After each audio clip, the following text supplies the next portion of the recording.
डीडवाना शहर के लोग इन दिनों विद्युत विभाग के कार्यालय के चक्कर काट रहे हैं, क्योंकि उपभोक्ताओं के बिल ऐसे आए हैं कि उनके होश उड़ गए। किसी के 20,000, किसी के 25,000 तो किसी के 1 लाख रुपए तक के आ चुके हैं। डिस्कॉम ने अब डिजिटल बिलिंग शुरू की है और इस डिजिटल बिलिंग ने तो लोगों के होश ही उड़ा रखे हैं। विद्युत विभाग उपभोक्ताओं से फ्यूल चार्ज, सरचार्ज व स्थायी शुल्क जोड़कर बिल जारी करता है। इतना कुछ होने के बाद भी उपभोक्ता शांति से बिल नहीं भर पा रहा, क्योंकि स्मार्ट मीटर ने तरह तरह की परेशानी उपभोक्ताओं के लिए खड़ी कर रखी है। ऊपर से अब डिजिटल बिलिंग का नया फॉर्मूला। दरअसल डीडवाना में विद्युत विभाग के द्वारा स्मार्ट मीटर लगाए गए हैं। यह एक प्राइवेट कंपनी के स्मार्ट मीटर है, जो लोगों के घरों के बाहर लगाए गए हैं। स्मार्ट मीटर लगाए तब ये तर्क दिया जाता रहा है कि स्मार्ट मीटर में ऑटोमेटिकली रीडिंग ऑफिल पर बैठे बैठे देख सकते हैं एवं किसी व्यक्ति के घर जाकर रीडिंग लाने की आवश्यकता नहीं है। इसके बावजूद अब विद्युत विभाग के द्वारा डिजिटल बिलिंग का सिस्टम शुरू किया गया है। इस डिजिटल बिलिंग के सिस्टम शुरू होते ही लोगों को लग रहा है कि उनकी जेब पर डाका डाला जा रहा है। जैसे ही पहला डिजिटल बिल आया है तो सभी के होश उड़ चुके हैं, क्योंकि उपभोक्ताओं के बिल सामान्य बिल से कई गुना ज़्यादा आए हैं। सभी के भारी भरकम बिल नजर आ रहे हैं।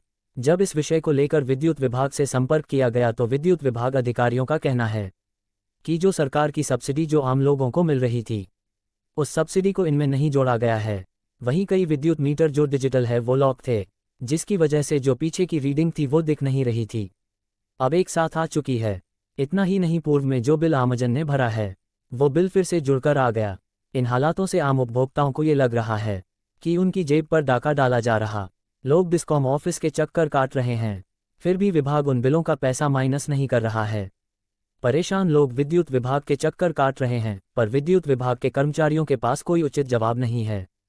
सिर्फ लोगों को इधर उधर घुमाने के अलावा कोई भी कार्य नहीं कर रहा है। वहीं विद्युत विभाग के अधिकारियों से बात की तो वे इसे टेक्निकली दिक्कत बता रहे। उन्होंने कहा, हमारे पास अप्रैल 2024 से पहले का कोई भी डाटा उपलब्ध नहीं है। हैरानी की बात यह है कि अप्रैल 2024 से पहले जो भी विद्युत उपभोक्ताओं ने बिल भरे हैं वो सब्सिडी के साथ में भरे हैं। उन बिलों का पैसा किसी भी उपभोक्ताओं के माइनस नहीं किया जा रहा है।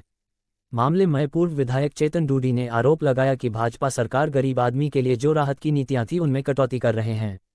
जो बिजली में छूट थी उनमें कटौती की जा रही है।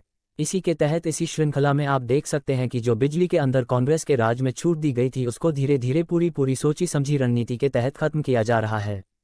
लोगों को बताया नहीं जा रहा है कि हम आपकी सब्सिडी खत्म कर रहे हैं, जो बिल आ रहे हैं उसमें और सब्सिडी उनको नहीं दी जा रही है। इसके अलावा जो स्मार्ट मीटर ये लग रहे हैं उनमें लोगों की शिकायतें बार बार आ रही है। लोगों के पूछने पर कुछ स्पष्ट नहीं बता रहे हैं, नहीं पुराने रिकॉर्ड की जानकारी दी जा रही है।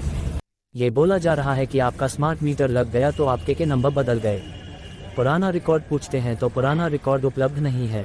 बिजली विभाग स्पष्ट नहीं कर पा रहा है कि सब्सिडी किस ढंग से खत्म की जा रही है, किस ढंग से पूर्ण भुगतान किया गया है। इसका लेखा जोखा उनके पास है या नहीं, सिर्फ टाल मटोल करने के अलावा कोई दूसरा नजरिया इनका है नहीं। और टालमटोल करने के पीछे मुझे ये समझ आता है कि बिजली विभाग उपभोक्ता के साथ बहुत बड़ी गड़बड़ करने जा रहा है। जिन लोगों का 15,000 का बिल आता था उनका अचानक से 22,000 का आने लग गया। 30,000 का बिल जो व्यापारिक प्रतिष्ठान में आता था उसका बिल 52,000 आने लग गया। बहुत बड़ी गड़बड़ बिजली विभाग कर रहा है। मैं चाहता हूं कि सरकार इस पर संज्ञान ले और लोगों के साथ जो ऐसा हो रहा है उस पर न सिर्फ स्पष्टीकरण दे बल्कि कांग्रेस सरकार द्वारा दी जा रही सब्सिडी को भी यथावत जारी रखा जाए।